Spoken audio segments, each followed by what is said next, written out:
Daily current news में अभी की खबर है, आरबीआई ने तैयार किया सार्क मुद्रा स्वैप फ्रेमवर्क।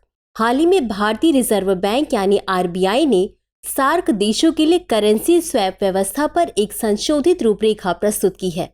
इसे वर्ष 2024 से 2027 तक की अवधि के लिए तैयार किया गया है तथा इसकी कुल राशि 250 बिलियन रुपए है।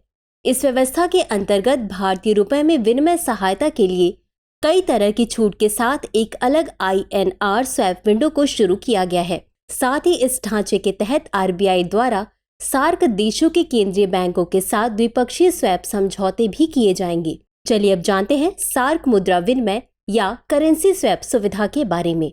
इस सुविधा को पहली बार नवंबर 2012 में शुरू किया गया था।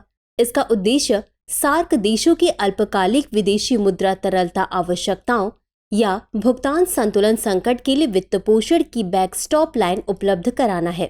गौरतलब है कि द्विपक्षीय विनिमय समझौतों पर हस्ताक्षर करने के बाद यह सुविधा सभी सार्क सदस्य देशों के लिए उपलब्ध होगी। चलिए अब जानते हैं दक्षिण एशियाई क्षेत्रीय सहयोग संगठन या सार्क के बारे में। इसकी स्थापना 8 दिसंबर 1985 को ढाका बांग्लादेश में सार्क चार्टर पर हस्ताक्षर के साथ हुई थी। इस समूह के 8 सदस्य देश अफगानिस्तान, बांग्लादेश, भूटान, भारत, मालदीव, नेपाल, पाकिस्तान और श्रीलंका है।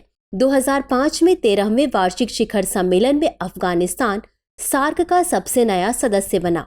वर्तमान में सार्क के 9 पर्यवेक्षक ऑस्ट्रेलिया, चीन, यूरोपीय संघ, ईरान, जापान, दक्षिण कोरिया, मॉरिशस, म्यांमार, संयुक्त राज्य अमेरिका है।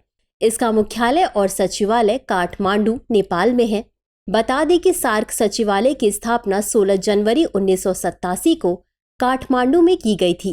इसका उद्देश्य दक्षिण एशिया के लोगों के कल्याण को बढ़ावा देना तथा उनके जीवन स्तर में सुधार लाना है। तो चलिए अंत में देखते हैं आज के अभ्यास प्रश्न को। सार्क मुद्रा विनिमय सुविधा के संबंध में निम्नलिखित कथनों पर विचार कीजिए। 1.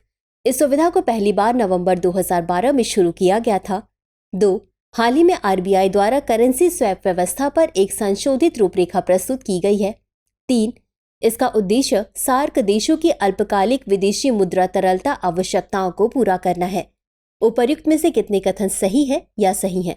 A केवल 1, B केवल 2, C सभी 3, D इनमें से कोई नहीं।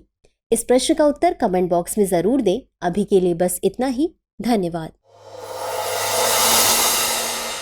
डियर व्यूअर्स, अपने एग्जाम की तैयारी को और बेहतर करने के लिए हमारे चैनल को लाइक, शेयर और सब्सक्राइब करना न भूलें।